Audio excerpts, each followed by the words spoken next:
রাজধানী রায়কি অর্থাৎ দিল্লি কার দখলে যাচ্ছে সেই সমস্ত আপডেট তুলে ধরছি। ইতিমধ্যেই সেই আপডেট সকাল থেকে আপনাদেরকে দেখেছি, আরো আপডেট জানবো, ফ্যাক্টর জানবো, আরো অনেকগুলো বিষয় বিস্তারিতভাবে। সঙ্গে রয়েছেন অতিথিরা এবং রয়েছে আমাদের প্রতিনিধি সব্যসাচী চক্রবর্তী।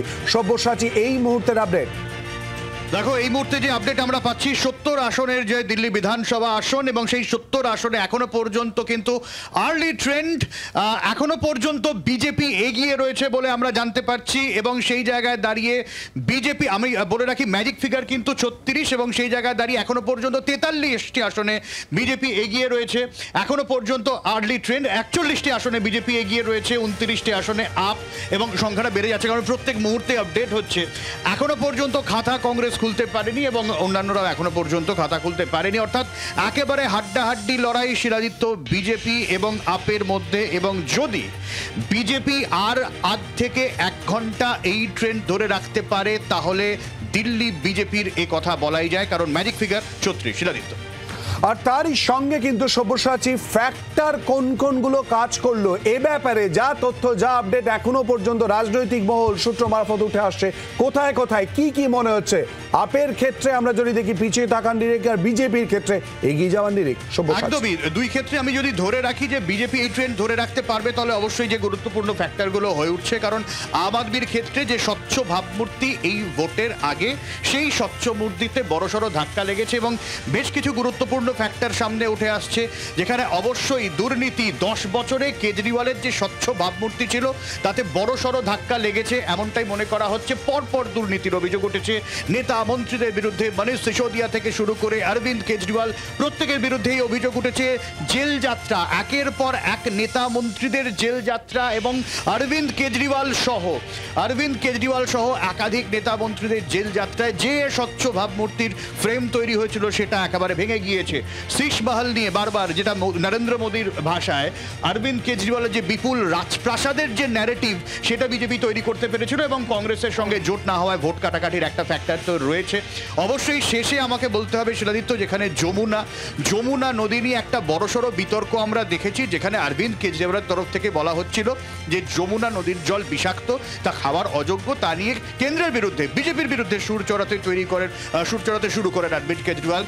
বিজেপির তরফে নেতা মন্ত্রীরা গিয়ে যমুনার জলে স্নান করে, যমুনার জল খেয়ে সেই ন্যারেটিভ একেবারে ধূলিসাৎ করে দেওয়ার চেষ্টা করা হয়, এবং এই প্রশ্ন ওঠে, অরবিন্দ কেজরিওয়ালও মেনে নেন যে যমুনার জলের যে দূষণ, সেটা দূষণ রোধে তার ভূমিকাও কিছু খামতি থেকে গেছে। তার আশ্বাস ছিল পরের বার এলে তিনি সেই কাজ করবেন, পরের বার এলে এই কাজ করবেন। যখন তিনি বলছেন তখন কোন কোন কাজ তাহলে করা বাকি রয়েছে, বিজেপির তরফ থেকে এই বিষয়গুলো সামনে আনা হয়েছে।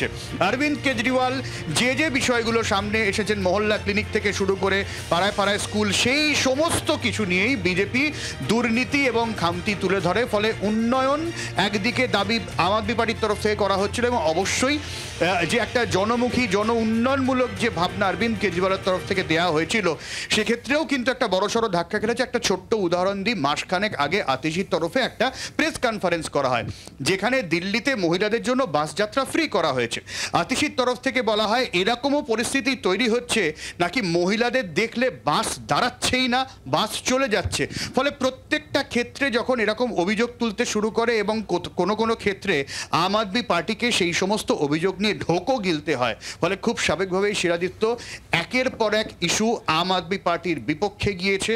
এবং আগেরবারও তোমাকে সব্যসাচী ঠিক আম আদমি পার্টির বিপক্ষে যাওয়ার কথা বললে কংগ্রেস ফ্যাক্টর, আমরা কিছুক্ষণ আগেও দেখেছিলাম কংগ্রেস একটি আসনে এগিয়ে রয়েছে, এখন একটি আসনে এগিয়ে নেই। কংগ্রেস ফ্যাক্টর দিল্লির ক্ষেত্রে কোথায় কোথায় কি কি?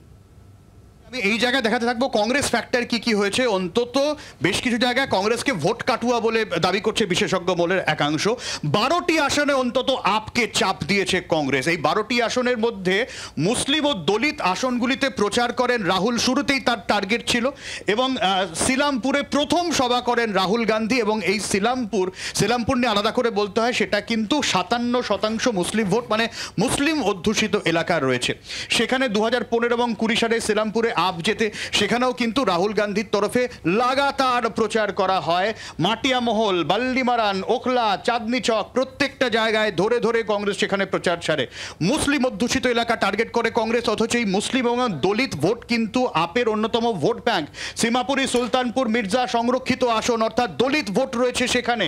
দুই আসনেই আপকে চাপ দিয়েছে কংগ্রেস এবং এই জায়গা থেকেই কিন্তু যে যে জায়গাগুলো যেমন বদলি, বাবরপুর, মোস্তাফাবাদের মতো এলাকাগুলো নজরে রয়েছে, যেখানে যেখানে আপের vote bank, core vote bank, সেখানে গিয়ে যখন কংগ্রেস থাবা বসানোর চেষ্টা করছে করে, খুব স্বাভাবিকভাবেই ভোট কাটাকাটির অঙ্ক তো রয়েছে। আমি সেটা তো একটু লাস্ট ট্রেন্ড তোমাকে বলে দিই, যেটা আমার কাছে এসেছিল।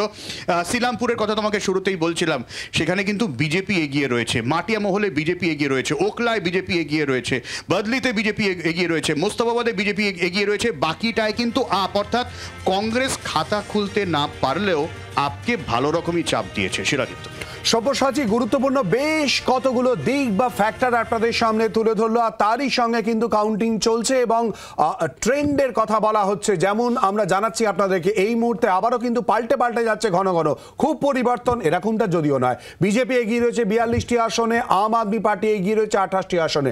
আর কাউন্টিং যখন চলছে সেখানকার ছবিটি কি তুলে ধরেছে আমাদের প্রতিনিধি, দেখাবো।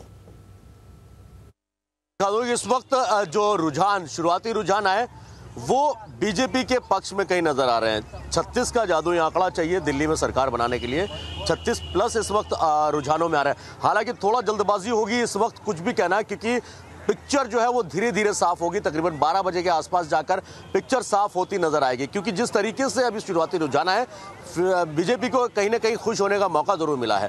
लेकिन अब देखना है कि ये खुशी कितनी देर तक बरकरार रहती है, क्या वाकई आगे तक रहती है। क्योंकि जिस तरीके से एग्जिट पोल आया, हमारा जीनिया ने भी जिस तरीके से बताया, बीजेपी को कहीं ना कहीं रुझान मिलता नजर आ रहा है। फिलहाल महारानी बाग पे हूँ, यहाँ पर 4 कंस्टिट्यूंसी है, कस्तूरबा नगर है, कालकाजी है, जंगपुरा है और ओखला विधानसभा है।